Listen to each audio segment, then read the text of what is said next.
Bonjour et bienvenue sur Frey Academy.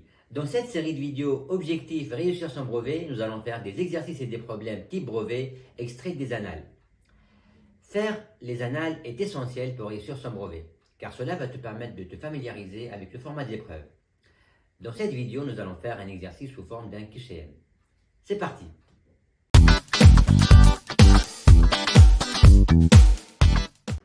Voici un QCM extrait d'un sujet de brevet Asie 2021. Avant de commencer, il faut bien lire l'énoncé. Alors, pour chacun des 6 énoncés suivants, écrire sur la copie le numéro de la question et la réponse choisie. Donc, sur votre copie, vous allez écrire, par exemple, question 1, réponse A ou bien B ou bien C. Là, c'est très important. Il y a une seule réponse correcte. Attention, il y a une seule bonne réponse. Et puis, donc, on rappelle que toutes les réponses doivent être justifiées. Il faut bien justifier vos réponses. Commençons par la question 1. Le nombre 126 a pour diviseur 252, 20 ou bien 6. Là, avant de commencer, il faut définir c'est quoi un diviseur. Il faut voir la différence entre un multiple et un diviseur. On prend un exemple très simple. 15 est un multiple de 5. Pourquoi? Parce que 15, il est dans la table de 5. Alors que 5 est un diviseur de 15, car 5 divise 15. Donc là, on peut éliminer, dès le départ, on peut éliminer 252. Pourquoi? Parce que 252 est un multiple de 126. 252 est dans la table de 126, donc c'est un multiple de 126. Il nous reste 20 ou bien 6. Essayons avec 20. Vous savez, la table de 20, 20 fois 5, ça fait 100. 20 fois 6 égale 120. 20 fois 7, ça fait 140, donc on dépasse. Donc 126 n'est pas dans la table de 20. Donc forcément, il reste le 6. On va essayer. Donc on va voir, on va diviser 126. Si vous divisez 126 par 6, on va trouver 21. Donc 6 est un diviseur de 126, car 126 égale à 21 fois 6 et il n'y a pas de reste. Très bien. Passons à la question 2. On considère la fonction f définie par f de x égale à x au carré moins 2. Donc laquelle des trois réponses est correcte? Commençons par la première. L'image de 2 par f est moins 2. Attention, lorsqu'on dit image, ça veut dire qu'il faut remplacer x par 2 et calculer son image. Donc on va faire ici. Donc f de 2 égale 2, donc 2 au carré moins 2. 2 au carré égale à 4, 4 moins 2 égale à 2. Donc l'image de 2 est 2, c'est pas moins 2. Donc ce n'est pas la réponse A. Passons à la réponse B. L'image de f de moins 2, ça veut dire l'image de moins 2 égale à 0. On va vérifier. Donc on va remplacer x par moins 2. F de moins 2 égale moins 2 au carré. Attention, là on fait les parenthèses. Pourquoi? Parce que moins 2, le tout au carré. Moins 2.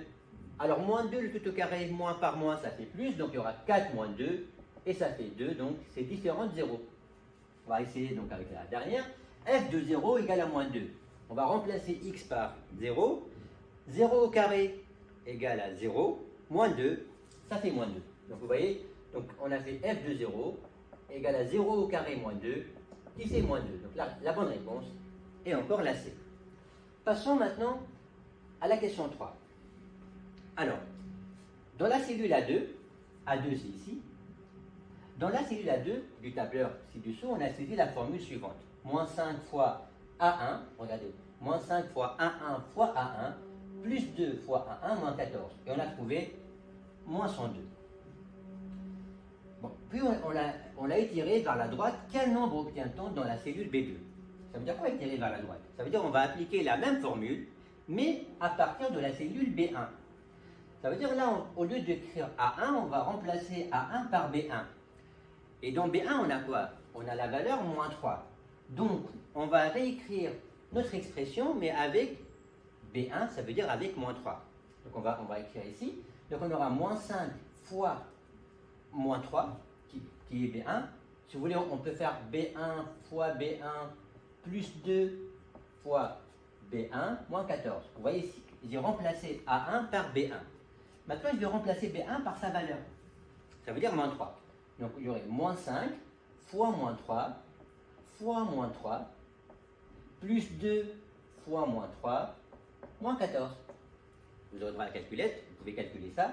Si on veut calculer ça, donc moins 5 fois moins 3, ça fait 15. 15 fois moins 3, ça fait moins 45. 2 fois moins 3 égale à moins 6. Donc moins 45, moins 6, moins 14. Donc moins 45, moins 6, ça fait moins 51. Moins 51, moins 14, la somme de deux nombres négatifs égale moins 65. Donc c'est la réponse A. Passons maintenant à la question 4. Les solutions de l'équation x au carré égale à 16 sont, donc on va choisir entre moins 8 et 8, moins 4 et 4, ou bien moins 32 et 32. Alors, x au carré, donc nous on cherche la valeur de x. Résoudre une équation, ça veut dire trouver l'inconnu. L'inconnu c'est x. Ça veut dire quel nombre au carré qui fait 16. Quel nombre au carré qui fait 16. On va tester ça donc sur moins 8 et 8. Alors 8 au carré, ça fait 8 fois 8, ça fait 64. Moins 8 au carré, moins 8 par moins 8, ça fait aussi 64. Donc, pas la réponse A. Passons maintenant à la réponse B. 4 au carré, on va remplacer x par 4. 4 au carré, ça fait bien 16. Et moins 4 au carré, attention, ça fait aussi 16. Pourquoi j'ai mis les parenthèses? Parce que le carré concerne à la fois le 4, mais aussi le moins. C'est moins 4, c'est moins 4 fois moins 4. Et donc, ça fait 16. Donc, c'est bien la réponse B. Essayons donc. Si on fait 32 au carré, donc on aura un nombre qui est différent de 16. Passons maintenant à la question 5. 2 fois 2 puissance 400 est égal à 2 puissance 401, 4 puissance 400 ou bien 2 puissance 800. Alors regardez ici, là on va faire des calculs sur les puissances. 2, on peut l'écrire 2 puissance 1. Vous savez, tout nombre, on peut l'écrire puissance 1 et ça ne change pas le résultat. Donc là, vous avez 2 puissance 1 fois 2 puissance 400. N'oubliez pas, la formule a puissance n fois a puissance p, ça fait a puissance n plus p. Donc c'est la même chose. Donc là, on a le même nombre, donc on va additionner les puissances, bien les exposants, donc ce sera 1 plus 400, et donc ça sera 2 puissance 401. La réponse A. Terminons par la question 6. La largeur et la hauteur d'une télévision suivent le ratio 16 neuvième. Sachant que la hauteur de cette télévision est de 54 cm, combien mesure sa largeur? Là, si vous voulez, on peut faire un tableau de proportionnalité. Donc, on a largeur, hauteur. Donc, regardez, largeur est citée en premier. Donc, la largeur, donc là, pour la largeur, on va marquer 16. Hauteur en dernier, donc on va marquer 9. La largeur par rapport à la hauteur, c'est 16 neuvième. Maintenant, on va chercher la largeur si la hauteur était de 54.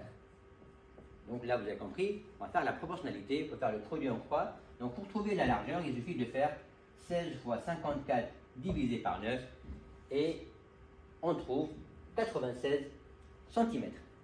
Voilà. Merci pour votre attention et à très bientôt pour une nouvelle vidéo.